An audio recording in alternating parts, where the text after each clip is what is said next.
Hello and welcome back to the KCC channel. I'm Rob and I hope you're having a wonderful day today. First of all, let me say thank you to everybody for bearing with me over the past couple of days. I've taken a couple of mental health days because I felt really burnt out doing YouTube stuff, but I'm back and I will pledge to you now that we'll be right back on schedule. What better way to get back into it than jumping into some ProRevenge? Our first story today comes to us from R0.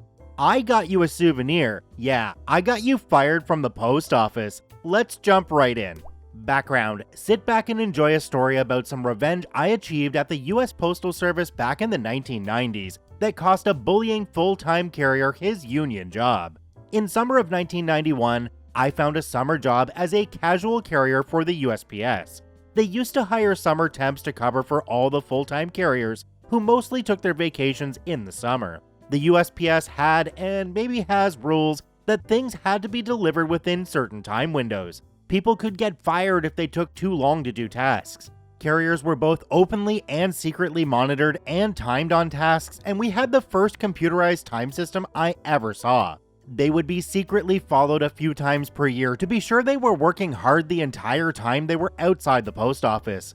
The post office building even had a secret back hallway, passive sound monitoring, and hidden raised viewing areas where they could see the sorting floor unobserved. Cameras and microphones were hella expensive back then, so this was all done using tricky architecture and the eyes and ears of the postal inspectors.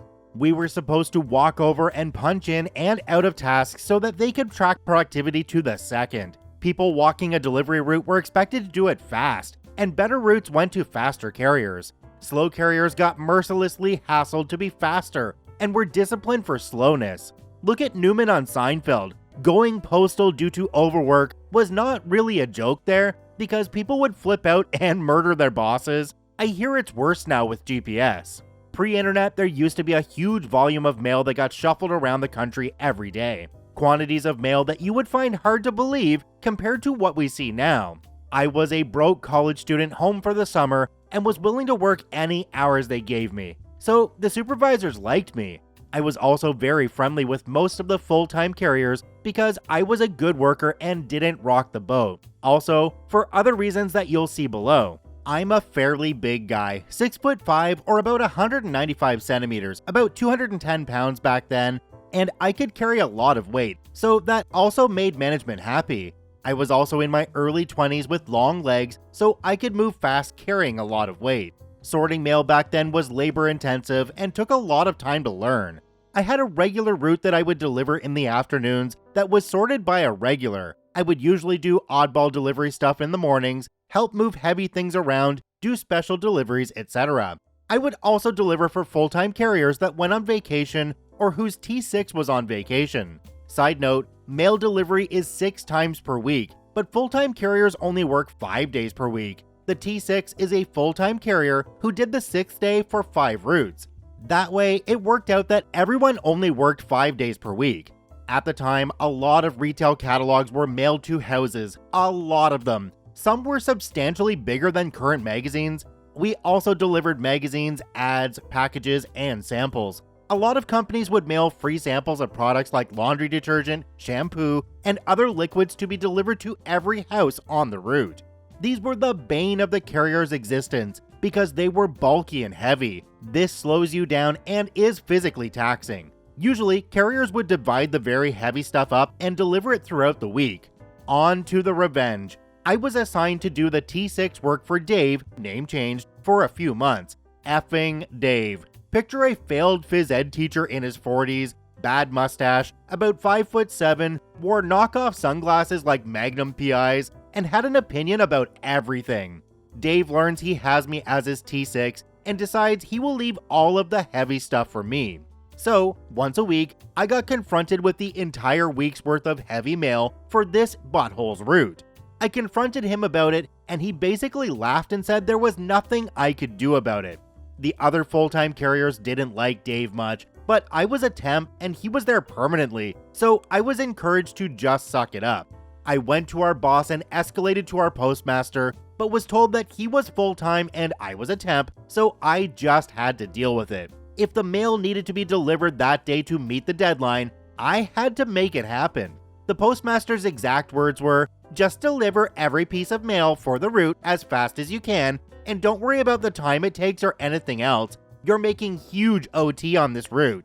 They did talk to Dave, and the most egregious stuff stopped, but I was still doing most of the hard work on this route. I mentioned earlier that everyone was always on the clock and tracked. In my first week, some of the nicer people took me aside at the beginning of the summer and made it clear to me that I was not to move quickly when delivering full-time carriers' routes, because it could make them look bad and cause trouble for them. As a temp, I should always take longer than the full-time carriers because 1. My job was limited and the USPS did not really track temps closely.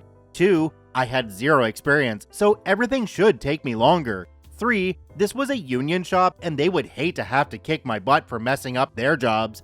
And 4. Most of these people were awesome and I wanted to be a team player. So I was incentivized to move slowly and not make the full-time people look bad. Side note, I am very pro-union and pro-labor, so this is not intended to knock unions, but the context is needed. I decided to wreck Dave's job since he was such a bullying little tool. I requisitioned 2 additional mail carrier bags. These are the over-the-shoulder satchels you see all the time. I was asked why, and I specifically told them it was to be able to carry all of the heavy items on Dave's route without having to keep going back to my Jeep to reload along the way. The postmaster personally approved it. After doing Dave's route 1 to 3 times per week, he called in sick a lot too. For a few weeks, I knew it very well and was staying on top of the heavy stuff. Once I was comfortable with the route, I started running it. I would literally load up 3 mailbags for each segment of the route and jog or run his entire route. Dave's route took him about 4.5 hours per day to walk. This was probably accurate for him, and he'd been on the route for several years. I would finish it in 3 hours or less every day, rain or shine, no matter how many magazines, samples, or packages were waiting. No one really noticed I was coming back so quickly and punching back out of delivering his route when I was only doing it a few times per week. I would come back, pick up other work, and get that done. The fun started when Dave took a 2-week vacation and I handled his route 6 days per week. Since I was doing the work right, there was never a backlog of heavy items landing on me once per week. This made it even easier to jog or run his route, as I was back to using 1 mailbag and fast walking and jogging was enough to get it done quickly. I frequently got it done in under 3 hours and never took longer than about 3.5 hours. My personal best was under 2.5 hours. I got pulled aside by my supervisor and the postmaster after the first week. They asked me about my timekeeping practices, and I confirmed that I was doing things correctly. I would punch into his route on departure, keep the appropriate logs, and punch back in when I got back. The postmaster then asked me about Dave's route. I played completely dumb. He noted that I complained about the mail volume several weeks ago, and that I used to take 6, 7, or more hours to get it delivered. I explained that I was spreading the heavy deliveries out over the whole week, and that had really made a difference. He asked me if I was really delivering all the mail, and whether I was hiding or throwing away mail, a serious problem if true. I got very offended and told him I delivered every piece of mail for the route every day.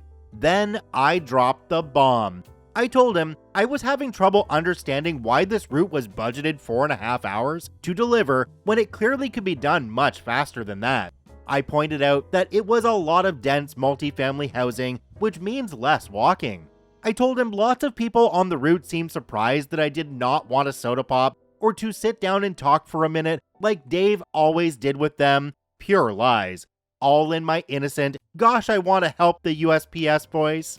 I told the postmaster that I was delivering all the mail as fast as I could and not worrying about anything else. I jogged the route again for the next 6 days and kept getting it done in much less time than Dave. Dave did not know about any of this. He made a point of finding me on his first day back to ask how I enjoyed doing all the hard work for him while he was vacationing. I told him I'd learned a lesson about how to treat your coworkers. He laughed at me and went back to sorting mail. He came back a few minutes later and said he got me a souvenir. He then pulled his middle finger out of his pocket. Classic Dave. That was my last week at the USPS and I headed back to college. I kept in touch with some friends I'd made there, and one of them was very happy to tell me that Dave was fired about 2 months after I left. Due to the massive discrepancy in how long it took me and him to deliver the route, the higher-ups audited his route and discovered that he was actually lollygagging, taking unauthorized breaks, and apparently having an affair with a woman on his route, all on the clock. I, on the other hand, was in great physical shape after all that running and had pockets full of cash for that semester. His regular T6 also got most of the heavy stuff dumped on her, so she didn't get in any trouble for her delivery times because she was swamped with heavy mail on her day. She actually bid for and got the route full-time when Dave was shown the door. I have more stories of my glorious summer at the USPS, but crushing Dave is one of the high points. I think when somebody's in a job for a very long time, it's easy for them to become complacent, especially when the higher-ups aren't really looking at them because they've been around long enough that they should know their job and they get the work done, so who really cares, right? I really enjoyed this ProRevenge story because OP got revenge just by doing better work than the person that had been there for a very long time. Do me a quick favor, have a look down below the video. If that subscribe button's still red, it means you're not actually subscribed to the KCC channel. Please hit that subscribe button for more daily Reddit stories. Our next story today comes to us from Epic Winter Wolf. Keep kicking myself and other students off our remote desktop link for the heck of it? Enjoy the consequences. Let's jump right in. So this happened last October in 2020, and I feel it's finally safe to share it. Given the situation at that time, going to campus was a no-go, so everything was online. As such, a lot of programs used for coursework, which were only on PC, needed a remote link for those of us on Macs or other devices. This link connects students to assigned desktops physically on campus through an application like Citrix. It would only allow students onto the desktops when another class was not remotely using that lab at the time, and at night when registered classes were done. The on-campus computers would show that their drives were in use, so the students who lived on campus would know that someone was remotely accessing it. Well, I was taking a course in remote sensing, which required access to programs such as ArcMap, ArcGIS, R, and IRDAS. You can look them up. They were only available on PC, so I, as a MacBook user, needed to use the remote link. The issue started at the start of October, when I was working on an assignment in ArcMap. I was really startled when I was suddenly kicked out, and then furious because I hadn't had the chance to save my latest input. I then went back to the webpage, re-input my student credentials, and logged in to a different desktop. Not 2 minutes later, I was logged out again. Rightly peeved, I emailed the professor and TAs about it, and moved on to other homework. I figured it was a bug that would soon be fixed. No, it continued throughout the entire effing month. I ended up having to work on my remote labs between 9 p.m. and 2 a.m. as I literally was not able to work during the day without being kicked off. It was really annoying, especially since I couldn't even work during my assigned lab time. Other students started reporting this, and we get a lot of emails from IT. Updates, patches, and things like that we had to install to try and patch this bug, and nothing worked. It was painful. I decided that enough was enough, and took a train to campus after my online morning classes. If it was going to keep booting me off the remote, then I would just go in person. I completed the online health check, got to campus no problem, and made my way to the building that housed all the PCs. Yes, we have a building that houses all the PCs for computer classes. Anyways, I went up and towards the lab that my credentials were registered to. I'm going to be honest, I wasn't expecting what I saw, but I sure was damn pissed. Through the windows into the lab, I saw two guys going from PC to PC, logging students off. At first, I couldn't believe it, and then I got furious. They were laughing about screwing with hard-working students. I will call them Dumb and Dumber. That's when I decided to get some payback. I pulled out my phone and placed it beside the window, and it was partially hidden by the trash bin inside the classroom, recording them and what they were doing. They didn't notice me, thank God, and I got onto my laptop, remote linking to my phone. I then got onto the university social media page and started to live stream the video from my phone. I put a title along the lines of, "Found the bugs kicking students off remote desktop, Video has been deleted and I will explain soon. It didn't take long for fellow students to take notice of it, and it went viral within 30 minutes. Names were soon put out as Dumb and Dumber were recognized, and there was a lot of hate in the comments. Even campus police replied asking for the location. I was all too happy to give it. It was then I saw on the stream that Dumb pulled out his phone, and he started freaking out. He had noticed the stream and that it was live. I quickly rushed to grab my phone and retreat, and that's when Dumber rushed out the door and friggin' tackled me. We started brawling. It was self-defense as he kept attacking me to grab my phone. And then I saw Dumb going for my laptop, which was hosting the stream, which was still being recorded from my phone. So I kicked Dumber between the legs while elbowing him in the neck before jumping Dumb. To be honest, I don't really know what happened next, but I do remember campus police having to pull me off of Dumb. Apparently, I had full body tackled him away from my laptop, and he punched me in the face, with me apparently grabbing his carry-on bag, bashing him over the head with it, accidentally cracking his laptop. Oops. So anyways, the fight was broken up and we were all taken down to the campus police office. To make a very long story short, I got a relative slap on the wrist for my part of it, had to do some on-campus community service, but my record was kept clean. Thankfully, I was not charged for the fight or the laptop, as I was able to prove self-defense and that they hit me first and tried to destroy my property intentionally, which made it worse for them. I was let off on the laptop for a technicality, as I was punched in the face and had no idea that he even had a laptop in his carry-on. Phew. As for Dumb and Dumber, I was called in to testify at each of their hearings in December. Turns out, kicking students off remote links was considered a very grave academic offense, as it was intentionally tampering with others' work. The video stream I took was a big part of the evidence against them, and CCTV proved that they had been doing it for weeks in almost all the computer labs.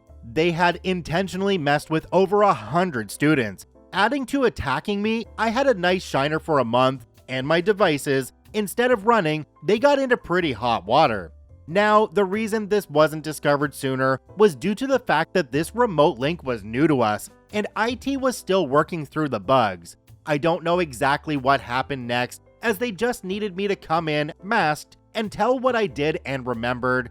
However, I did get notification in my email in March this past year that 2 students were expelled for intentional tampering of other students' work. Can you guess who?